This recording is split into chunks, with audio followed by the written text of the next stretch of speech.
Warm and dry today, but another front's on the way tomorrow. I'll walk you through the timeline and how much rain we could get.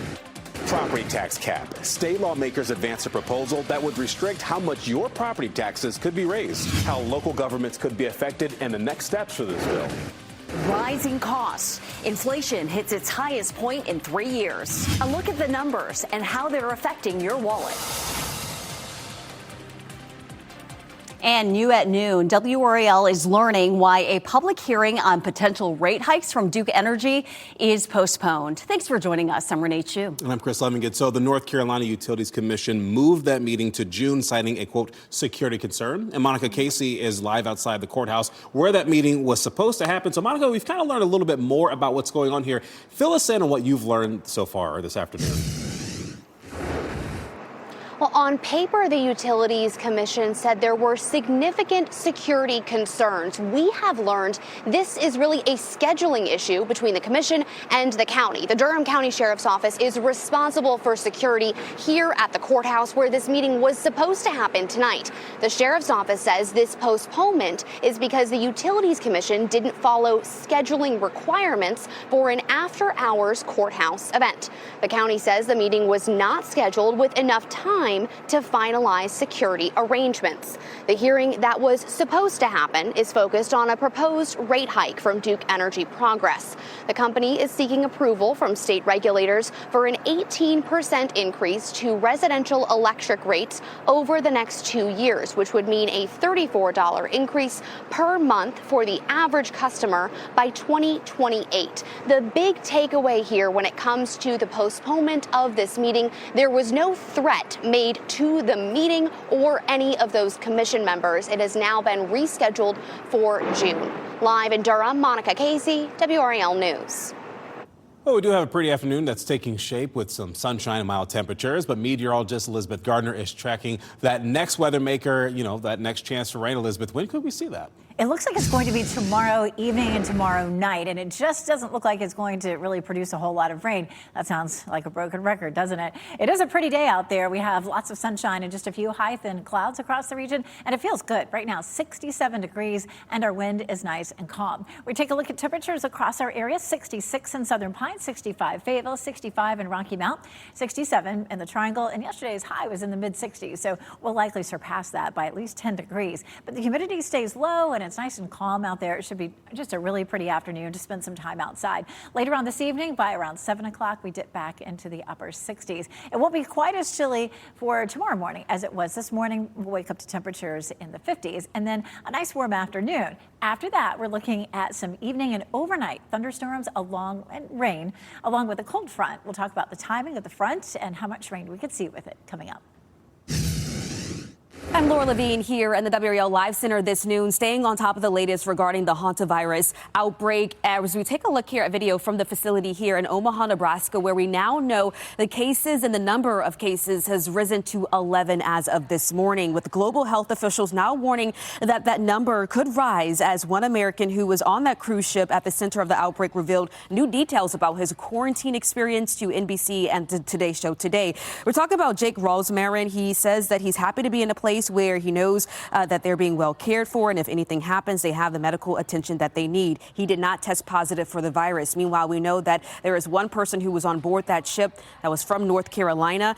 New this noon, the North Carolina Department of Health and Human Services will hold a virtual media conference today at 12:30. That's where the media will be able to ask questions about the virus and the outbreak and how the state is ready to respond to that. Again, that's at 12:30. They're really urging the public and the press right now that we have no reason to really be concerned about a spread here in our state. Well, the North Carolina Department of Health and Human Services is monitoring the recent hantavirus outbreak. We know now one person aboard the cruise ship is from North Carolina, and this may bring up memories from the COVID pandemic. True, hantavirus is more deadly than COVID, but it does not spread as easily. UNC medical experts say the risk of the virus reaching our state is not likely. State lawmakers push forward a bill that could save you money on property taxes. The House Finance Committee passed the bill unanimously today, inching closer to putting a question on the ballot in November to limit property tax hikes in the state. WRAL Sean Gallagher was there. And Sean, what would this cap look like?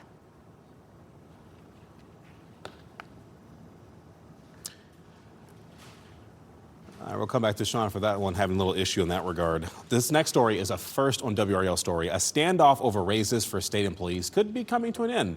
People familiar with the state budget negotiations tell our NC Capitol team that legislative leaders are close to a deal that would give most state employees 3% raises with other possible bonuses.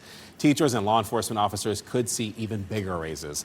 Republicans in the state House and Senate haven't passed a comprehensive budget for current fiscal year that we're in. They have been at odds over tax rates, raises, and more. Artis Watkins, head of State Employee Association, and the House Minority Leader, Robert Reeves, says that if these are final, state employees will be disappointed.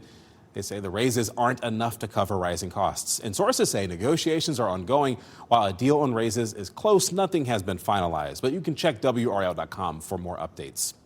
For the first time in 3 years, Americans' wages are no longer outpacing inflation. The latest Consumer Price Index report shows April's inflation rate rose to 3.8%. That is a 0.6% jump over March.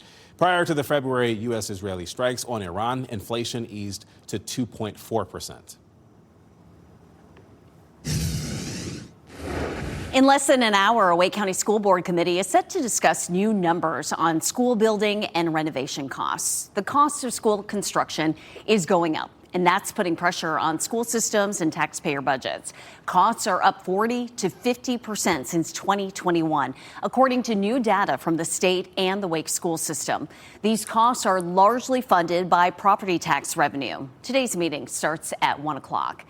The company that operates the online learning system Canvas struck a deal with hackers to delete data for students and faculty across the nation. Instructure, the parent company of Canvas, did not provide any details on the agreement. Cybersecurity experts caution that hackers cannot be trusted to delete the data that was stolen and advises against paying ransoms.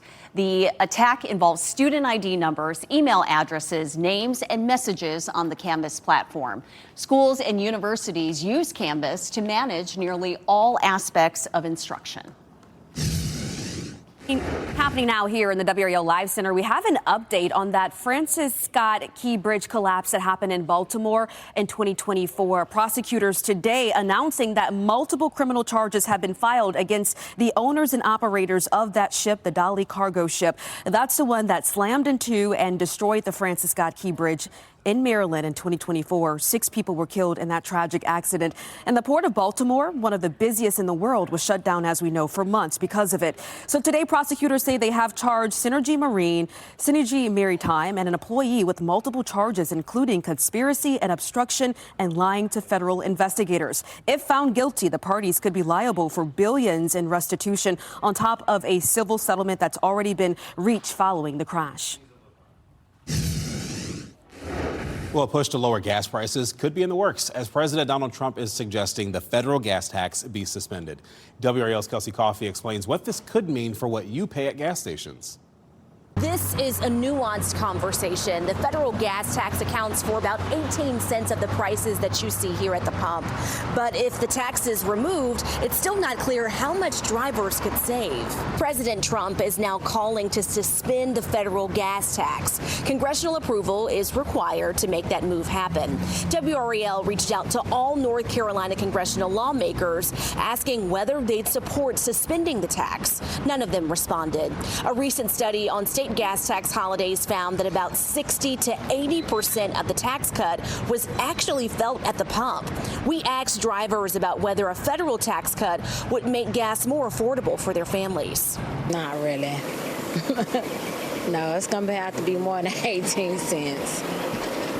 Not if it's going up every day. Yeah, anything helps. It adds up over the course of the year. That's probably a couple $100 in the pocket. Another big question is, if this tax is suspended, what does that mean for the revenue it generates? Federal gas tax revenue is primarily used for major transportation projects across the country. So if this tax is suspended, it could affect the progress of those projects. Kelsey Coffey, WRAL News in Cary.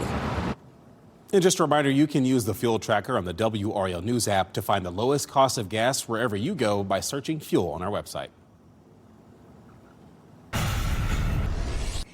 Tickets are now on sale for the next Carolina Hurricanes playoff games. Season ticket members gained access to the portal around 10 this morning. The Canes will host games 1 and 2 of the Eastern Conference Final at Lenovo Center, as well as games 5 and 7 if necessary. The Canes have yet to lose a game in the playoffs. They are the first NHL team in more than 40 years to win their first 8 games of the postseason. In case you're wondering, the Canes' sellout streak stands at 162 games and counting. Next at noon, widow suing OpenAI. Why a grieving wife is placing blame on the company's ChatGPT AI chatbot after her husband was killed during a mass shooting. Games stopped. Why eBay is saying no thanks to GameStop's multi-billion-dollar bid to buy the website. And job hunting blues, why more and more younger Americans are not feeling too confident about entering the job market. Coming up next, sea storms moving in with WRAL's exclusive Dual Doppler 5000, sponsored by the WRAL Weather app. Download now for live radar.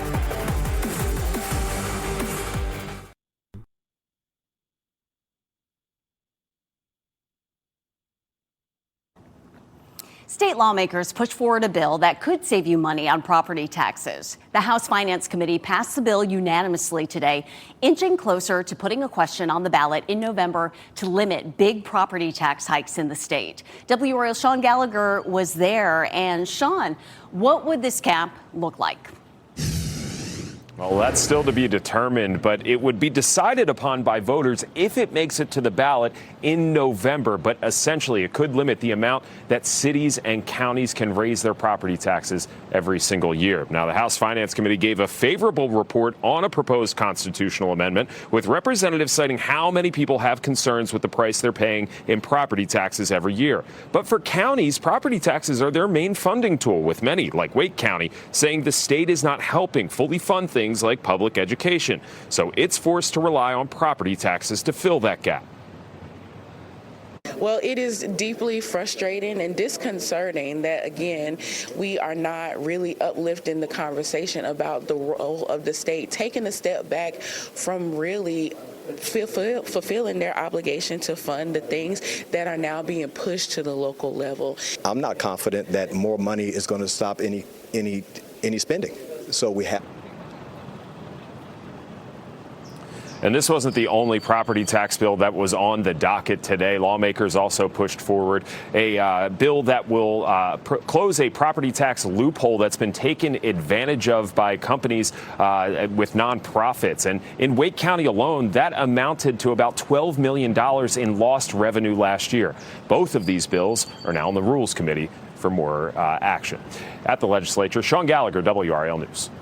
The widow of a man killed in a mass shooting last year at Florida State University is suing the owner of ChatGPT, OpenAI. She blames the chatbot for contributing to this tragedy. Tiru Chaba died during last month's shooting on Florida State University's campus, and Robert Morales was also working at FSU's dining coordinator.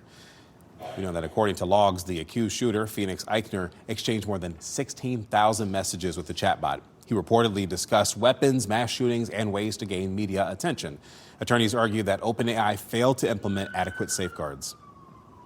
If Phoenix Eichner had been speaking to a human about all of these plans that he had and the things that he was interested in and his mental state, a human would have escalated it to another human to make sure that somebody was checking on him and seeing if he was okay.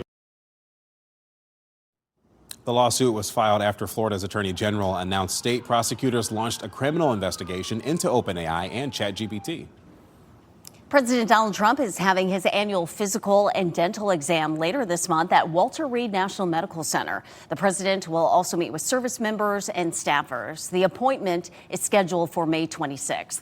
Trump's last trip to Walter Reed was last October when he reportedly received an MRI. The 79-year-old is now the oldest American to be sworn in as president of the United States. GameStop's effort to create an Amazon rival hits a dead end. eBay rejected GameStop's $56 billion offer. eBay says the offer is neither credible nor attractive, calling the funding strategy uncertain. GameStop is about a quarter of the size of eBay. The owner had offered to use its 1,600 retail stores to authenticate and fulfill eBay orders.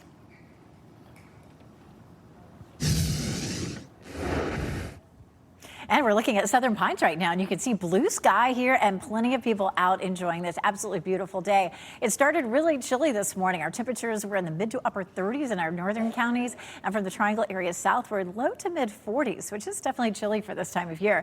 But temperatures are warming up fast. We're in the mid 60s right now. We're going to see sunshine and just a lovely afternoon. Our humidity stays nice and low today. 67 is our current temperature, and again, we're on our way up to 75. That will be about 10 degrees warmer than yesterday. It was chilly yesterday. We didn't make it out of the mid 60s with all the clouds that we saw. Of course, we didn't end up really with much rain in the Triangle, but there were at least a few showers in some parts of the viewing area. 67 right now in Fuquay Arena, 67 Chapel Hill, 65 in Rollsville and in Knightdale. And around town as we head through the day, again, looking at 75 in Durham and Raleigh and 77 in Fayetteville. The week ahead, we start to warm things up a little bit for tomorrow. We have some big changes coming our way. Right now, we have a high pressure system that's in control of our weather. It's pushing in some cool air for it today. Tomorrow, ahead of the front, we'll see a slight warm up, which is normal. We tend to warm up a little bit ahead of a cold front and cool down behind it. So we should hit 84 tomorrow. And then Thursday will be 10 degrees cooler at 70. And we'll also have breezy conditions during the day Thursday. So that's going to be a cool day. And then Friday morning, we'll feel a whole lot like this morning. We're seeing temperatures back down into the low to mid 40s. And then all of a sudden, we just push right on into summer. We'll start that on Saturday at 88. And we have some really hot temperatures in our forecast for Sunday and into next week. Take a look at the temperature outlook for the next 6 to 10 days. So starting the weekend and pushing into next week, we have likely highs above normal, and it looks like they'll be pretty far above normal. We even have a risk of extreme heat as we get through the 19th through the 21st. So that starts over the weekend and lasts into next week. We'll be watching out for that. I don't think anybody's ready for that. We've just had such nice weather for this month, but that's what we have. So Wednesday night, we have that front that comes through. That's going to be our next best chance for rain. It still doesn't look great. We're going to see that front coming in, most likely starting to bring some rain in around 9 to 10 o'clock, and it ends pretty quickly because most of that fizzles. Now, looking at some of the models going forward for the weekend, some of them want to bring a little bit of shower thunderstorm activity, just that summer pattern where we have the storms that pop up for us during the afternoon and evening. Right now, we got a 20% chance there, so we'll keep watching that. But definitely, this is going to be a shock to the system as our temperatures climb into the 90s and stay there for much of the week. Of course, we obviously need rain pretty desperately. I'll tell you how much we could see with that front on Wednesday coming up. All right, sounds good, Elizabeth. A controversial response. A North Carolina mom is calling out a state lawmaker for her note back to her son. And today on WRAL News at 4, what the lawmaker said the mom is now calling on her to do. And up for debate, a bill that would prevent the city of Rocky Mount to use electric income for other expenses is going before a committee today. Later on WRAL News at 5, how lawmakers hope to protect customers in the future after recent billing challenges. Shout out to our furry friends. May is National Pet Month. Next at noon, we'll share a few suggestions to let your pet know just how much you care. Plus, Call the Wild. Dozens upon dozens of peacocks are staking their claim in one town. How people living there feel about this peacock overpopulation. Just a reminder, if you see some breaking news or have a story tip or video or pictures of weather where you are, report it to us at WRAL.com/report it.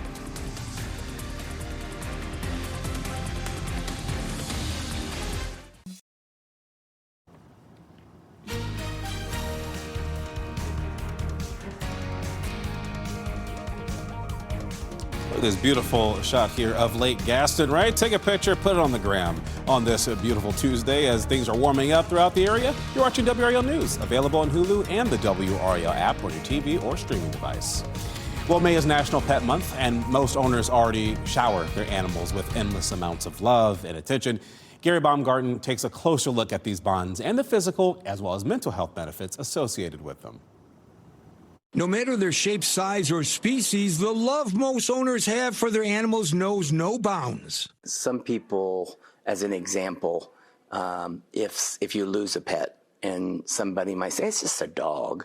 Well, no, it's not just a dog. It's a family member. And with May marking National Pet Month, veterinarians say it's the perfect time to recognize the unique benefits of the human-animal bond. It's a universal phenomenon, regardless of culture, country, religion, person, species of animal, but every bond is different.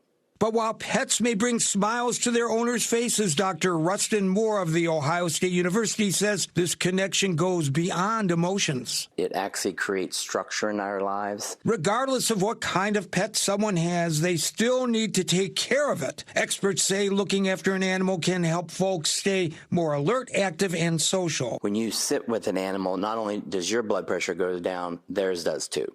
We know that people who have a heart attack or stroke, probably 34% higher survival rate 1 year out if you have a pet. And even though they're not mind readers, there's science behind how some pets can understand what their owners are feeling. There is scientific evidence that people who are stressed, we know those people have more cortisol released in their body. It's a stress hormone. But what we also know is dogs can smell the stress hormone in our skin because it comes out, or our breath. That was Gary Baumgarten with that story. And here are a few ways that you can celebrate your animal. Dedicate extra time for playtime, special treats, or new toys. Donate, volunteer, or foster at a local shelter to support animals in need. And take time to focus on your pet's health, including scheduling vet checkups and reviewing their nutrition. Plan outdoor activities such as hiking or even visiting a new park. A small town in northern Italy is dealing with a beautiful yet noisy invasion.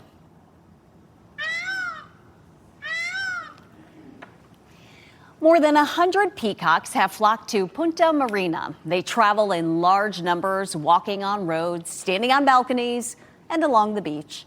Some believe the birds have been living in a colony in an abandoned aeronautical complex nearby for years. Some people feel intimidated by the birds.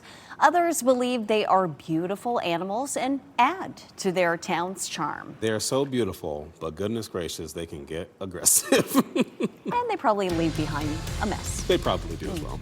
Your timer now is 12:25. We're talking about the price of war. The U.S. war with Iran has increased by $4 billion since April 29th, with no concrete end in sight. Iran's message to the Trump administration. That's next. Plus, a gap in knowledge. A physician explains why more needs to be done to raise awareness about women's health. And now here's a look at your winning North Carolina Education Lottery numbers.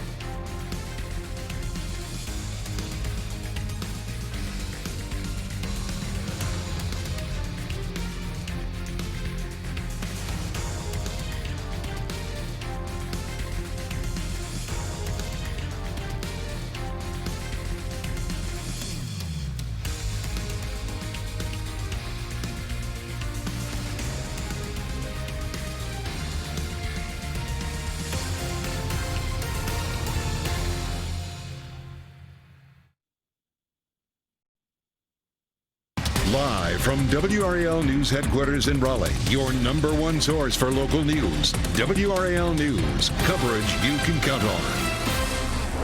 President Donald Trump is warning that the fragile ceasefire between the U.S. and Iran is hanging on by a thread. This comes as Iran's lead negotiator posted that the longer the Trump administration drags their feet, the more American taxpayers will pay for it. NBC's Keir Simmons reports from Qatar. Hey there, President Trump describing Iran's latest counterproposal as, quote, garbage. His scathing comments saying that the ceasefire is now on life support, raising concerns that this region may land back in war. Meanwhile, an Iranian lawmaker saying that if it is attacked by the U.S. again, that it would enrich uranium to weapons grade 90%. Effectively, both sides trying to warn each other not to risk war while wanting to be able to claim a victory. And the economic implications here in the Gulf become ever more stark. The biggest oil company in the world, Aramco, now saying it may not be until 2027 until things are figured out. President Trump considering changing the tax regime on gas in the U.S. in order to make things easier for folks at the pump, but ultimately saying that once he gets the situation here sorted, once he gets a deal, quote, gas prices and oil prices will fall like a stone. There is no sign of that at this point. It does appear to be a stalemate between the US and Iran as President Trump tries to find leverage while he meets with China's leader, tries to find a way out of this difficult negotiation. Keir Simmons, NBC News, Doha, Qatar. President Trump is headed to China for a historic summit. The visit was delayed because of the Iran war. It's President Trump's second visit to China as president. At the center of the same big issues, trade, technology, and security, the U.S. is likely to focus on tariffs, while China's leader, Xi Jinping, will be looking to steady relations to help the economy here. President Trump will be joined by a high-power business delegation that includes Elon Musk, Tim Cook, and the CEOs of Boeing and Visa. I'm Laura Levine here in the WRAL Live Center this noon. Governor Josh Stein addressing the hantavirus with a new statement that he shared on X as well as other platforms. He says that one person from North Carolina was on board the MV Hondius and evacuated with all U.S. passengers to the University of Nebraska Medical Center's National Quarantine Unit. As we know, there are no current cases in North Carolina and the risk of infection across the state remains low. He says that the Department of Health and Human Services is coordinating with the CDC and federal and local partners as we continue to provide updates as we learn more. With this said, we know right now health officials are holding media press briefing where our cameras are rolling right now. So we're working to gather more information as we ask them questions about how the state is preparing to respond to potential cases here in North Carolina. Right now, they're urging the public right now not to panic and that the likelihood of this spreading across our state is very low. Asking a little bit more about this because of obviously the pandemic we lived through before. All right, thank you, Laura. Well, emergency management leaders are criticizing a plan that could redirect money set aside for Helene recovery. A top Republican lawmaker filed a bill that would overhaul who runs disaster response in North Carolina. It would move responsibility from emergency management to the state fire marshal. Now, as part of this bill, nearly $5 million set aside for the local fire departments for Helene response could instead be spent anywhere the state fire marshal sees fit. The bill appears to be trying to fix a problem that doesn't exist. North Carolina Emergency Management is the right agency. And WRAL asked the state fire marshal why the bill is needed and if the money is still going to Helene recovery and preparedness. The fire marshal said the funds would support disaster preparedness and emergency readiness.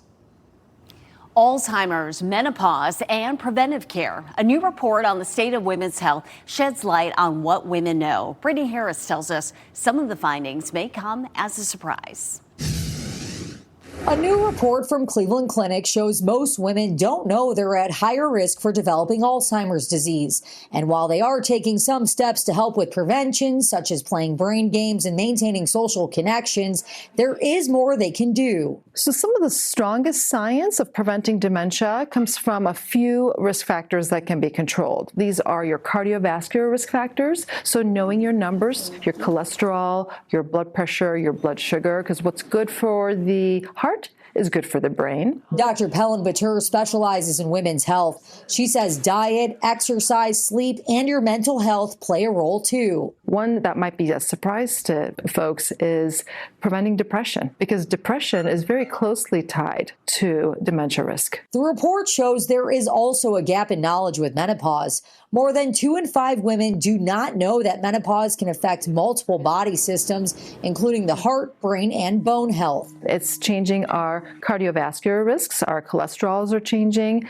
We have a harder time metabolizing our sugars. Another notable finding was nearly 1/3 of women haven't seen their primary care provider in the past 2 years, believing they are healthy and simply not feeling the need to go. This actually pains me to see this statistic because they're really missing an opportunity to catch diseases at an early or silent state. Dr. Batur says the report makes it clear more needs to be done to help raise awareness about women's health, especially as they age. I want women at midlife and beyond to really prioritize themselves. How you assess your risk factors, how you address them, really determines whether you're going to transition in later life into a state of disease or a state of wellness. And that was Brittany Harris reporting. While the report does reveal that there is a gap in knowledge, those surveyed said they were more likely to do something about their health once they learned more about the issue. A 14-year-old from Wilson was honored for saving his brother's life. During a family hunting trip this year, Cody Aliff found that his brother was face down in water, and so he pulled him from the water and performed CPR until help arrived. He just learned about CPR a few months prior at his middle school. And we talked with him and his mother, who say this situation is proof preparation matters. It's really important because you don't know, when you're going to use because something can happen anytime. I didn't know that he was going to fall in the water, so just pay attention. We could not be more proud of him, being prepared, remembered what to do, how to act in a situation that was very crucial. You do it competitively? When CPR immediately can double or even sometimes even triple their odds of survival. And I love that picture of the brothers hugging. It's amazing. I know. Well done, Cody. Revamping Venmo, the new features that allow you to keep your money posts a little more private. And Texas sues Netflix. Why the state's attorney general there is accusing Netflix of deceptive and addictive practices. Remember, you can always watch WRAL News live on WRAL.com or the WRAL app on your streaming device.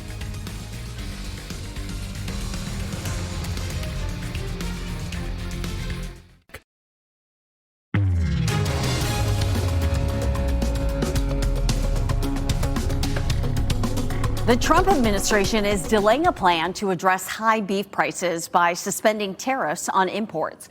President Trump planned to sign a pair of executive orders, but the White House says details are still being finalized. While prices for eggs and milk have eased, beef is up more than 16% since President Trump returned to office last year. Venmo has redesigned the app to add more privacy measures. Those include giving new users a default setting that makes posts only visible to friends. Previously, everyone could see how much you were spending, how much coffee and pizza you were getting. Venmo is also letting you change the option to just me. It's very interesting going through a feed on Venmo to see what people are buying. Well, Texas is going to battle with Netflix, it turns out. Republican Texas Attorney General Ken Paxton filed a lawsuit against Netflix, claiming the company violated the Texas Deceptive Trade Practices Act. The Attorney General says that Netflix has been, quote, spying on Texans, including children, and collecting users' data without their knowledge or consent. The lawsuit further claims the streamer's use of autoplay was designed to make it addictive. Young Americans are feeling increasingly discouraged about their job prospects and the lookout. A new Gallup survey revealed the U.S. now has the world's largest gap in confidence about the job market between younger and older workers. The growing negativity among young Americans marks a significant shift in attitudes toward the job market. Older Americans report feeling far more optimistic about finding work.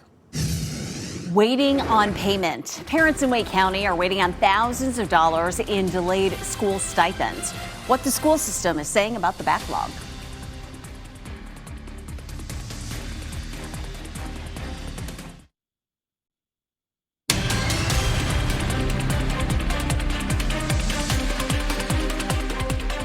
Some Wake County parents are owed hundreds, maybe thousands of dollars by Wake County Public Schools. We've learned how delayed stipends might be causing problems for families. WRAL Investigates Alex Littlehales looks into how far-reaching one viewer tip turned out to be. So how far does $25 a day get you? Maybe that doesn't sound like a lot at first, but over time, that can really add up. Some Wake County parents say that they're entitled to this money through the school district. WRAL Investigates found a potential holdup. This stack of paperwork is supposed to go a long way to Caitlin Hall's monthly expenses. Be told you're getting $25 a day up to $500 a month. Why not? Hall reached out to WRAL with a problem. The Wendell mom is one of the hundreds of families in Wake County Schools' transportation stipend program. Eligible families are entitled to a maximum $500 a month to subsidize alternative transportation for their kids. And then from Hall hasn't received a single payment all year. How much money does Wake County Public Schools owe you? $2,200 since October. With little info given every time she asked why. WRAL found out she is not the only one. We went to social media and found dozens of Wake County parents who say they are owed hundreds and in some cases thousands of dollars by WCPSS. For the entire school year, and we haven't received a single payment yet. They owe me money for September, October, November, December, and January. We went to the school district for answers. An official says the district doesn't know how many entries haven't been paid, but did admit the district is working through a backlog. They say it comes from staffing issues, quote, inefficiencies, and the program's growth. What wasn't made clear, though, is when the backlog will be wiped, leaving parents caught in the middle until then. $2,200 would help us tremendously throughout the summer. Alex Littlehales, WRAL News. Well, summer travel plans are taking a backseat this year as higher costs continue to strain household budgets. A new survey found more than 1/3 of Americans are not planning to travel this summer. A Talker research poll of 5,000 people found rising prices were the biggest reason. More than half of respondents cited expensive flights and higher gas prices. Others say they are focused on saving money or paying down the debt instead of taking a vacation. But the good news is, your local forecast, the prices remain the same. Absolutely free for you to tune in here to WRAL News to see Elizabeth Gardner on this beautiful day. Started kind of colder out, but then things have significantly warmed up. You know, I'm loving these days that we've seen in May. The days in April, we had so many days in the 80s and 90s. Yes, we did. We're about to head down that road by the weekend, but it has been so nice to have this pretty weather. Yes, it was a little chilly this morning, but you know, it's refreshing out there. Beautiful in Apex. I was hoping to catch some people walking up and down the street, and I saw a few just a little while ago, but I think they are all inside. Plenty of cars driving up and down. 67 degrees with all this beautiful sunshine and light winds. I mean, it's nice and comfortable. Here's why it's cooler. We have this high pressure system that's up to the north. High pressure systems rotate clockwise, so that high is pushing in that cool air. We also have a disturbance that's associated with a front down into Florida. That's all pulling away, but it has sent us just a few high thin clouds, but that is moving off to the south and east. This is the system that's going to affect us, and you can see near Chicago some rain, some thunderstorms there, but notice this isn't a big wide band of precipitation. We certainly wish that it was. We need some, but it's likely to be a fairly narrow band that comes through tomorrow night, and then behind it we're cool and a bit blustery. We take a look at Futurecast, and we'll start it tomorrow morning. It won't be quite as chilly, but we will see temperatures in the low 50s heading out the door. There's 2 o'clock in the afternoon and 6 p.m. So we're good all the way through the evening commute. By around 8 or 9, we start to see some showers from Durham up towards South Hill and Roxborough. And as those slide eastward at 10 o'clock, notice it really starts to fizzle out. There may be kind of a second or third band that rolls through later on in the evening, but it's all out of here by the evening commute, or excuse me, by the morning commute on Thursday. But what is moving in its place is some more chilly temperatures, especially for Friday morning. Look at the chance of rainfall in the next 7 days. It's dropped all the way down to around 1/10 of an inch or so. So we're not likely to squeeze a whole lot of rain out of this system on Wednesday night. Then we're dry Thursday and Friday. Right now we have 20% chance in on Saturday. Some of the models are going completely dry for the weekend. Others want to show maybe a little rain. So we'll keep our eye on that. It does look like the next 6 to 10 days, as our temperatures start to skyrocket, we're also looking likely to be dry, unfortunately, as much as we need that rain. We really, really do. As a matter of fact, still behind 11 to 15 inches. That's what we would need in a month to catch up. And our forecast for the next 7 days is going to be less than 1/4 of an inch. Temperatures really start to climb once we get into the weekend. Tomorrow will be at 80 and then comfortable Thursday and Friday, and then really turning hot, especially Sunday, Monday, and into next week. Those highs will be in the low 90s, and that's real summer-like weather for us. I like the summer-like weather. All right, thanks, Elizabeth. We're talking about ticket trouble. It's safe to say that you can't be in 2 places at once. So how did a car parked 800 miles away from New York get a speeding ticket? We'll tell you the story behind this legal issue. And here's a look at your winning Powerball numbers. We have 24, 30, 37, 56, and 64. The Powerball is 7. The multiplier is 3.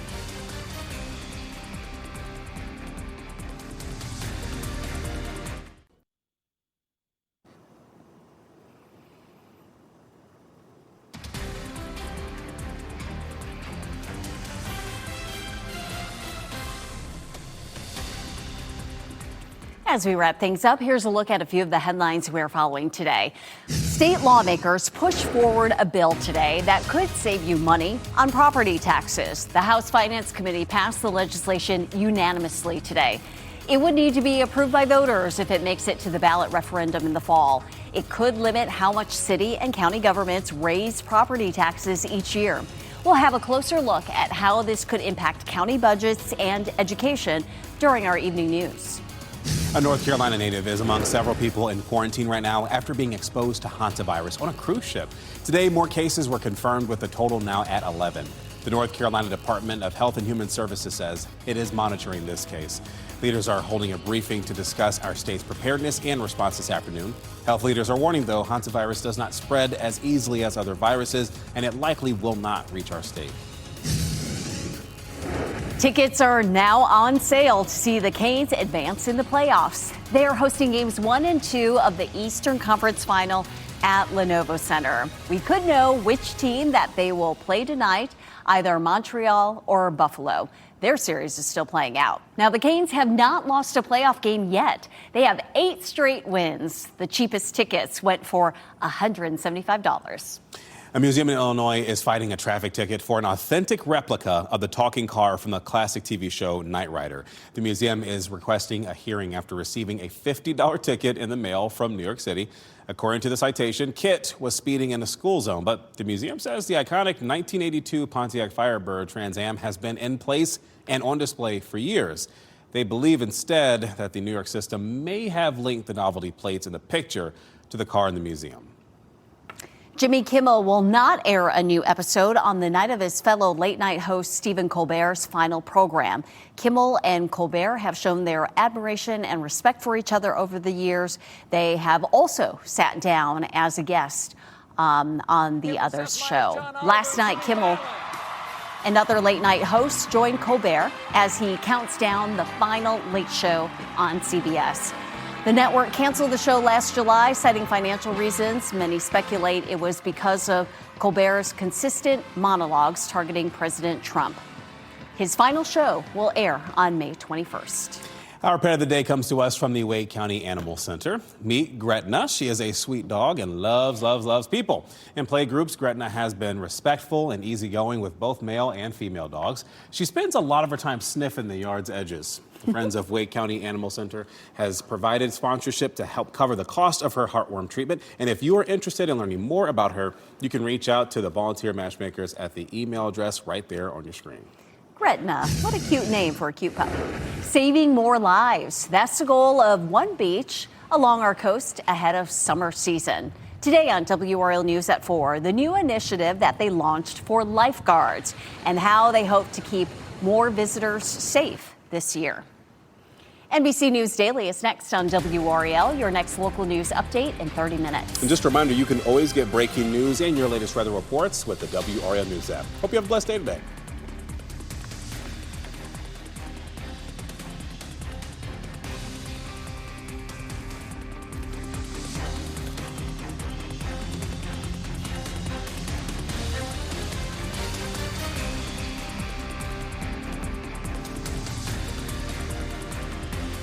Keep watching WRAL News over the air Channel 34 and Spectrum Channel 1257.